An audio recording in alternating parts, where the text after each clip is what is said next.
Hey guys, it's Nisha. Today I'm doing something a little different. I'm gonna try to make a Taco Bell Crunchwrap Supreme, but make it vegan. I've actually never had a Taco Bell Crunchwrap Supreme, but I have eaten a lot of fast food in my younger years, so I know what it is. Basically a lot of taco fillings wrapped in one of these big flour tortillas, nice and crispy on the outside, but then it's soft and gooey and still crunchy on the inside somehow. I would think it tastes like a hard taco wrapped inside of a quesadilla. It's a very brilliant idea. I do have to give it to the fast food overlords, whoever they are. So that's what we're gonna try to make today. All right, so I'm on the Taco Bell website. Standard Crunchwrap Supreme has like 7 main components: ground beef, nacho cheese sauce, sour cream, flour tortillas, tostadas, lettuce, and tomatoes. Obviously those first 3 things are not vegan, so I'm gonna have to come up with some vegan substitutes. All right, I've never made a vegan ground beef substitute or any sort of taco meat like this, so that's gonna be kind of an experiment. But I do have a vegan beef Wellington recipe that is gonna be kind of my guide. It's really meaty tasting, has 3 main ingredients for the meat substitute. It's got mushrooms, tofu, and walnuts, but it's very soft. So I don't want it to be the exact same because ground beef should have more texture. You should be able to like crumble it up in small pieces. So I'm gonna try getting rid of the tofu and instead using lentils. Lentils have a lot more texture, so I think they're gonna work better. I'm thinking what I'll do is I'll cook these lentils, then I'll mix them with the mushrooms and onions and walnuts. I'll turn it into kind of like a lump, a mass. Like it'll hopefully turn into like some sort of mixture that I can form with my hands. And then I'll finish it by cooking it on the stove and crumbling it up into little small pieces like ground beef. I'm gonna try to undercook the lentils a little bit, and hopefully that will give us some of that texture that we're looking for in the ground beef. All right. I'm bringing over this cooktop so that you can like see a little bit better what I'm doing while I'm doing it. I don't know if you can hear me because of this obnoxious noise, but we're gonna let this heat up first and then we'll add the walnuts. Alexa, stop. All right, I think the lentils are done. Alexa, stop. I think. Alexa, stop. Stop it. I think the lentils are done. I'm gonna go check on those. All right, these lentils are slightly undercooked, which is good. These walnuts are looking and smelling pretty toasty. All right, I'm gonna set this stuff aside. Now we're gonna use the food processor. What did I want to do with the food processor?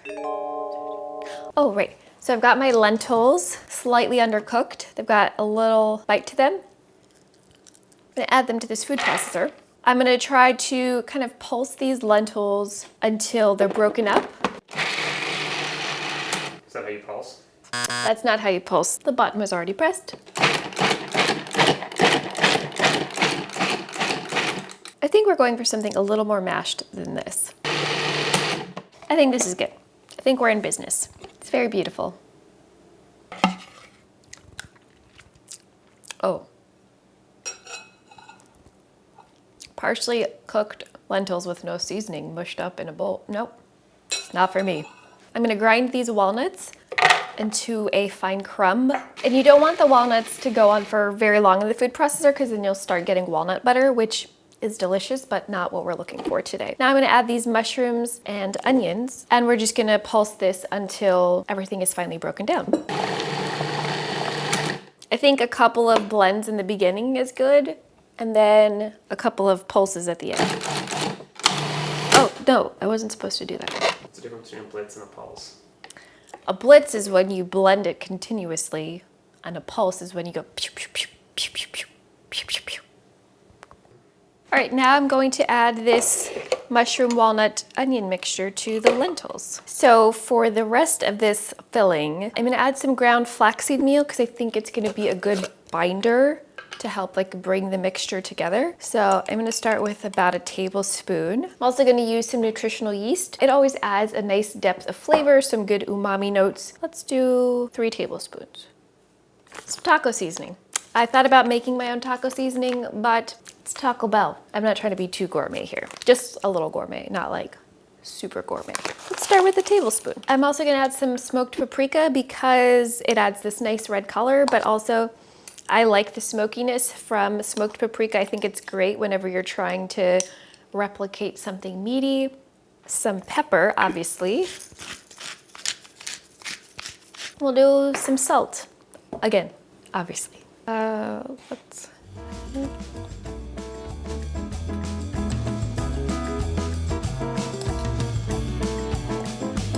feel like using my hands might actually just be easier. It's holding together, but you gotta use your hands to do it, I think. That's not bad, but it doesn't taste very meaty. It tastes like a veggie burger, which is delicious, but doesn't really taste like meat. So, what we can do. I also think I could use more taco seasoning because this is taco meat. Tastes more taco-y flavor, but I think I need to add some more meat-like flavors. I'm gonna grab a couple other ingredients. All right, these are 2 ingredients I don't use that often, but I think they're gonna be good use here. This is porcini mushroom powder. Very like intense savory flavor. And the other thing I have here is this vegan beef flavored broth seasoning base. So you're supposed to mix it with water to make like beef broth if you wanted to make like a French onion soup, but make it vegan. Whoa, it really does smell quite like beef. Huh. Let's start with a teaspoon. It's definitely more flavorful. I think it could use a little more of this though. That's pretty good. I think I'm gonna try to cook this up. And I also think that once it gets cooked and the heat kind of does its chemical reactions, it's gonna taste even better because the onions and mushrooms won't be raw. I think we've got something good here. So I'm gonna heat up some olive oil in this skillet.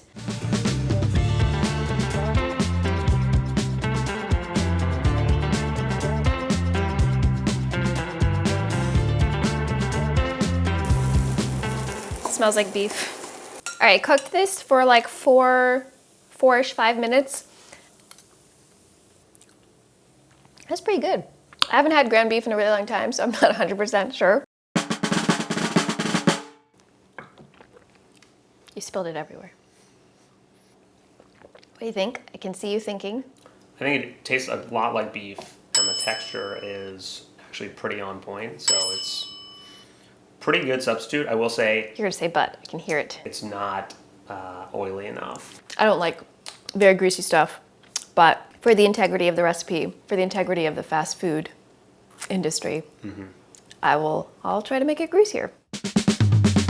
Taco Bell uses a nacho cheese sauce, so I figured the obvious choice here would be my Mexican flavored cheese sauce from my buffalo chickpea quesadillas that you guys really love. So that's what we're gonna make. Raw cashews, coconut yogurt or any vegan yogurt, salsa, nutritional yeast, water, chili powder, smoked paprika, cumin, kosher salt, black pepper.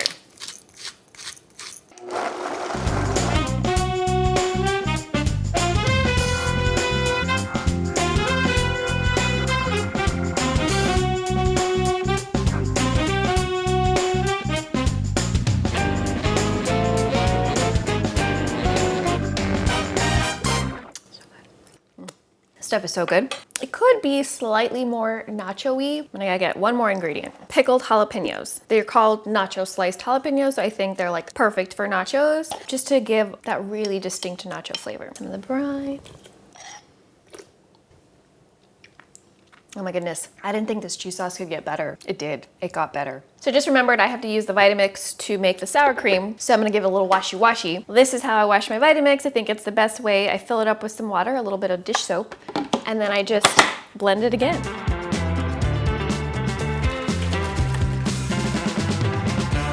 For the vegan sour cream, the base is gonna be silken tofu. I've never made silken tofu sour cream, but oops. I made a salad dressing the other day, like a creamy salad dressing with silken tofu, and it was really good. So I feel like this could work. And we need some acidity in the sour cream, so I'm going to add a mixture of lemon juice and apple cider vinegar, along with some fine sea salt and garlic powder.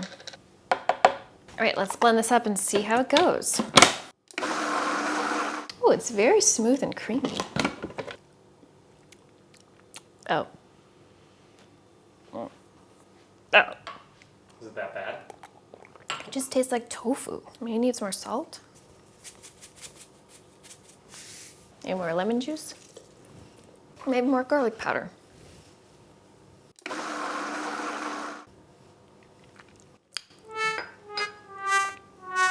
It's kind of chalky. Not good at all. No, this is not sour cream. All right, back to the drawing board. We're gonna have to try something else.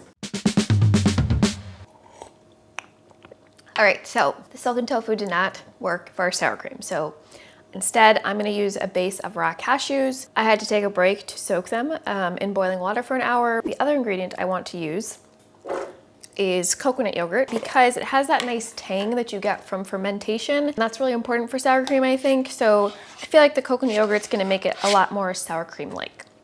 I also have vegan sour cream in my fridge right now, like a store-bought version, but I wanted to try to make one because I know not everyone has access to vegan sour cream or maybe doesn't want to buy it. We're gonna add the lemon juice again. I'm eyeballing this, but I'm pretty sure it's like 2.5 to 3 tablespoons in this lemon. So the other thing I didn't like in the sour cream was the apple cider vinegar taste was pretty pronounced. So I think I'm gonna use something more neutral like white vinegar because there's really no taste in this. And of course we need some salt and the garlic powder. So a lot of the same ingredients, but we're using a totally different base. So hopefully it tastes like sour cream and not totally gross. So there's not a lot of liquid in here, so it's gonna take some scraping down. I think we're gonna have to add some water to make this come together. Okay, we're gonna need a little more water. 1 more tablespoon.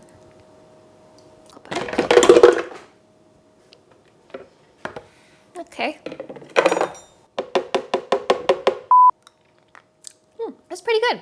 I think we're a good place with the sour cream. But as I mentioned, I also have store-bought sour cream. This is the Tofutti brand. I really like this stuff. It tastes very much like traditional sour cream.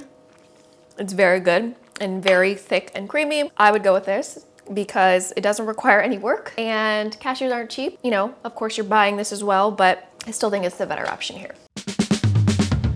Moving on to the crispy part of the Crunchwrap, the tostada shell that goes inside the flour tortilla. I did buy some pre-made tostada shells. They're nice and crunchy, but the problem is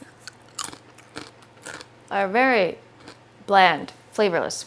We're gonna make our own tostada shells, and all you need to do is get some corn tortillas, soft corn tortillas, brush them with a little olive oil, put them in the oven at 400 degrees Fahrenheit for 5 minutes, then flip them for another 4 or 5 minutes, and then they should be nice and crispy. Iceberg lettuce. This is probably the only time I use iceberg lettuce when I'm making like tacos. It's got that nice crisp crunchiness, but otherwise it's pretty useless. But it's good for this. Choppity chop. All right, and I've got 1 tomato that I'm going to dice. We're also gonna add salsa to this, so I don't think I need too much tomato. Staying true form to fast food, I'm not gonna use that many vegetables.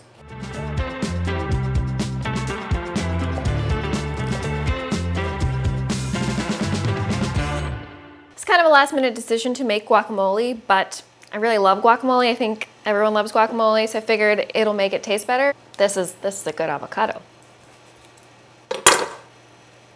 I give this one a B+. I give this one like a B-. Oh, it smells bad. It's not a B-, it's a D-.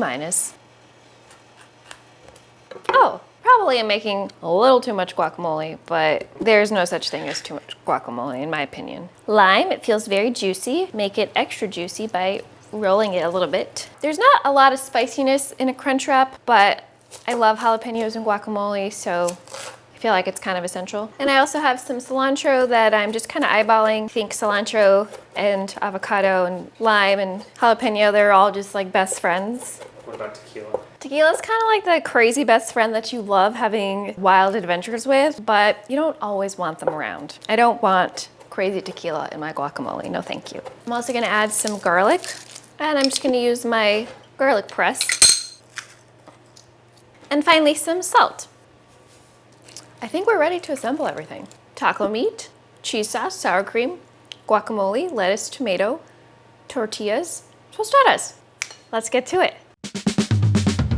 All of the components separately taste really good, so I'm pretty sure it's gonna taste really, really good together. I'm gonna start by adding some of this nacho cheese sauce onto this large flour tortilla, and I'm gonna keep like a pretty generous border because I have to fold it up. Then we're gonna add some of our vegan taco meat on top of the cheese sauce, not getting outside this little border I've created. I'm gonna add one of these crispy tostadas, the corn tortillas, put it right on top. And then I'm gonna add some of the sour cream on top. I'm gonna go ahead and use the sour cream I made since I made it. But I'm also probably gonna try one with the store-bought sour cream and see if there's a huge difference. Now, I'm gonna add some of these fresh tomatoes over here that I had chopped earlier. And also gonna add some salsa. I think you're gonna get some good flavor from the salsa. And now we're gonna add some of this very gourmet iceberg lettuce.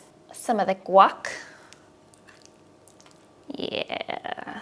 This looks so good. And just some cilantro on top, a couple of little leaves for some extra flavor. Now we're going to fold this up and we're gonna start at the bottom and then we're going to wrap it, I think like 6 sides, so kind of like a hexagon shape, and wrap it over the fillings.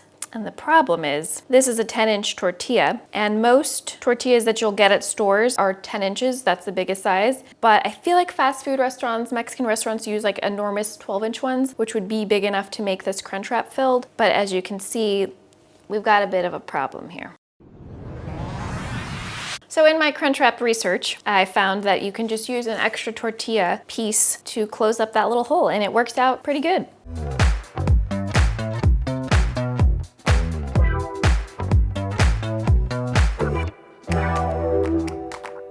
Final step, I'm going to heat up this skillet with some olive oil, just a tiny bit, over medium heat, seam side down, and cook it until it's crispy, flip it, and then we should be good.